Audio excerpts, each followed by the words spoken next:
Parts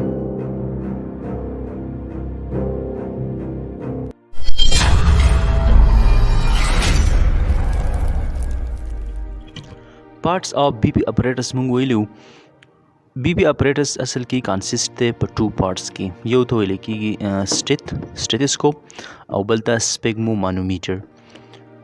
نو بل لیکچر کې مونږ دا ډسکس کړیو چې د سټیت څو حصې دي. نو په اصل کې د سټیت چې دي د دې 3 پارټس وو: چیسټ پیس، ټیوب او بیا هیډ پیس دي ته ویل کېږي یا دي ته ویل کېږي ایر پیس. د هر یو پارټس مونږ بیا ډیفرنٹ د هغې چې څه حصې وي هغه ویلو. لکه په چیسټ پیس کې ډایفرام، بیل، سټیم او بیا ټیوب، او دې سره بیا د هیډ پیس کې باینوریل، میټل ټیوب او ایر ټیوب. د دې پارټس یوز دا مونږ ډسکس کړو. نن چې کوم ټاپک دی نو هغه دی پارټس آف سپیګمومانومیټر. اصل کې دې دواړو ته ویل کېږي بی پی اپریټس یا بی پی سیټ. نو سپیګمومانومیټر دا یو اهم رول لري بی پی اپریټس کې. نو نن موږ د هغې پارټس وایو او د هغې په پارټس چې څه فنکشن دي هغه به وایو. نو فرست نمبر دا به ډسکس کوو چې سپیګمومانومیټر د دې څو قسمونه وي. سپیګمومانومیټر چې دی دا په 3 ټایپس کې راځي. د دې نیم چې دی نو هغه دی aneroid سپیګمومانومیټر، یو دې کې راځي ډیجیټل او بل چې هغه مرکري وي. ټایپس آف سپیګمومانومیټر به په بل لیکچر کې ډسکس کوو.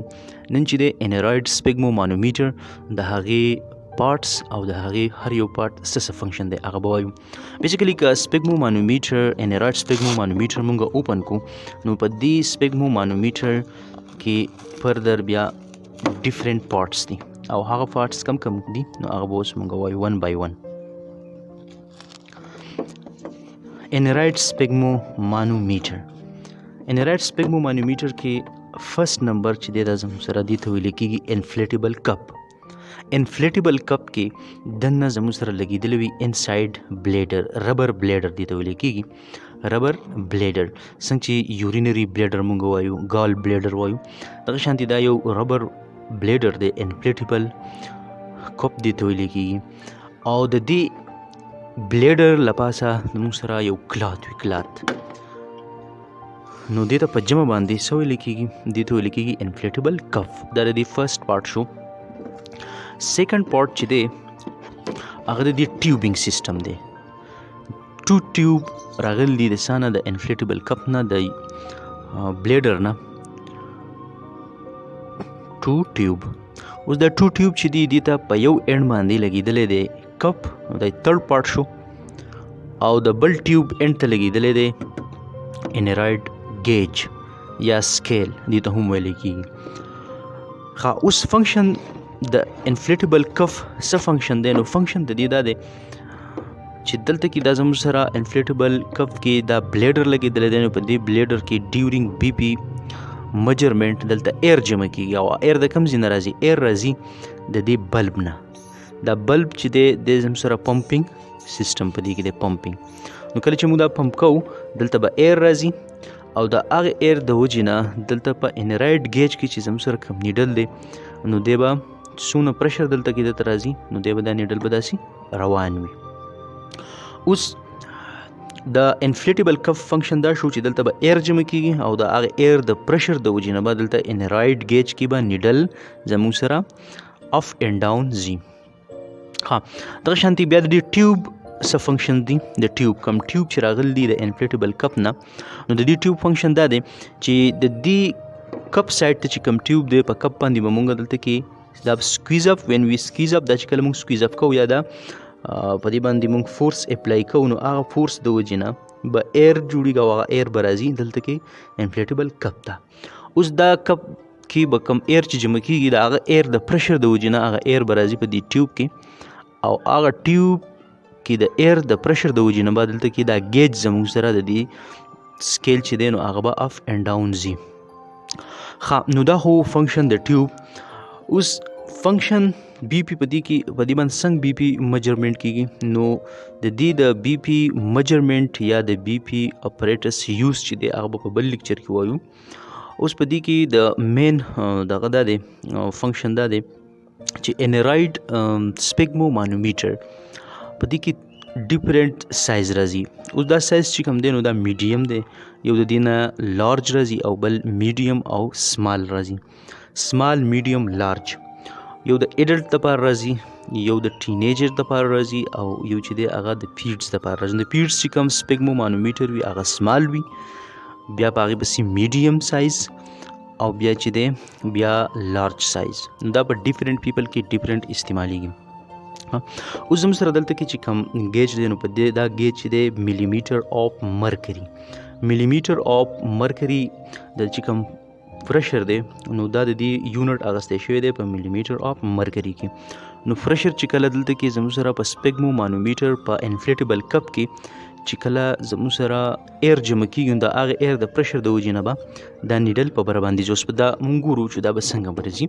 نو اصل کې که دا انفلیټیبل کپ مونږ داسې بند کو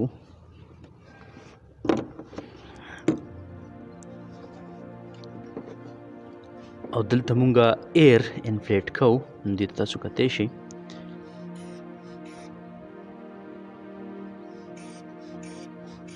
دلته تاسو کتی شئ چې نیډل دا څنګه دا آف روان دی، ولې چې هلته کې پرشر جمع کېږي او د پرشر د جمع کېدو په وجه باندې دا نیډل په بر روان دی. اوس دلته کې زموږ سره په دې بلب خواته دلته یو کلوزر لګېدلی، یو ناب لګېدلی، یو وال لګېدلی. نو کله چې مونږ ایر فیل کوو نو دا به زموږ سره صحیح دا به کلوزي او چې کله مونږ دا بیا ریلیز کوو نو دا به څه کېږي، دا به اوپن کوو مونږ سلایټلی به دا اوپن شي. نو چې کله دا اوپن شو سلایټلی نو دا به زموږ سره بیا ډاونورډ مومنټ کوي، نیډل به ډاونورډ مومنټ کوي. د دې میتھډ څه شو، میتھډ چې دی هغه به کمپلیټ میتھډ به په بی پی چیک اپ کې ګورو.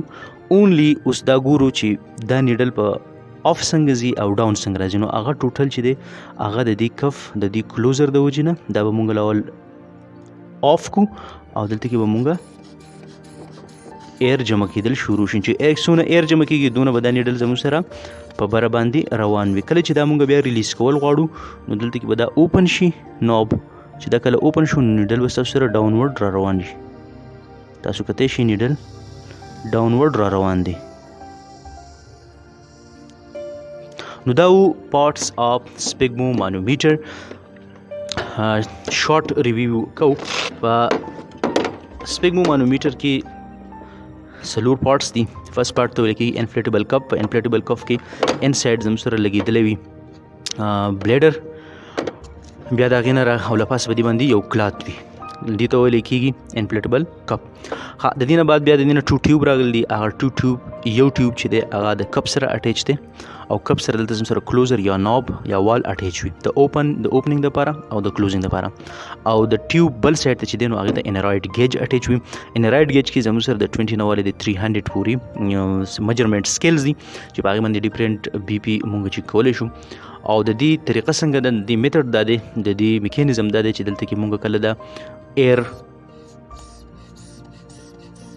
نو دا ایر چې دی دلته کې زموږ سره دا کف ایر جوړی او ایر راځي دلته کې انفلیټیبل کپ ته. د انفلیټیبل کپ د بل سایډ ته په ټیوب کې هغه پرشر راځي او هغه پرشر دلته کې مونږ کتی شو. نو هغه پرشر مونږ ته ښکاري چې دا نیډل اپ له پاسه ځي او دا لاندې راځي.